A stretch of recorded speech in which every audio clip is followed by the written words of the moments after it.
When Donald Trump slapped steep tariffs on Indian goods, the idea was simple: make imports expensive, protect American markets, and squeeze exporters. But when it comes to one Indian superfood, that strategy may be backfiring. Meet makhana or fox nuts. Trump's administration first imposed a 25% tariff on Indian goods and later raised it to 50%, citing India's imports of Russian oil. The impact was immediate in the United States.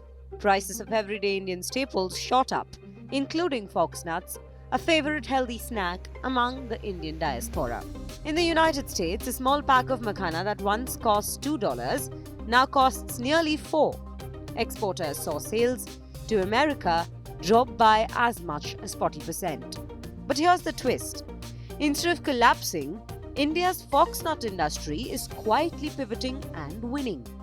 India already dominates nearly 90% of the global foxnut production, with Bihar at its heart.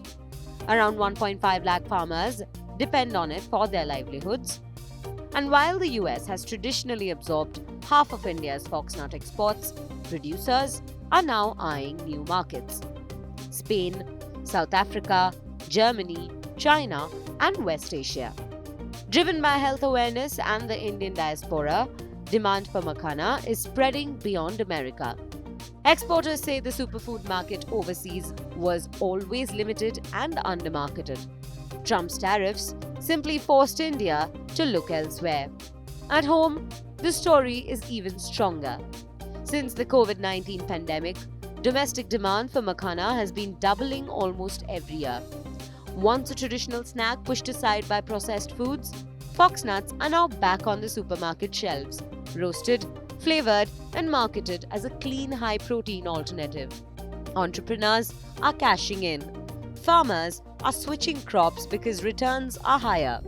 Laborers earn more collecting fox nuts than in most unskilled jobs.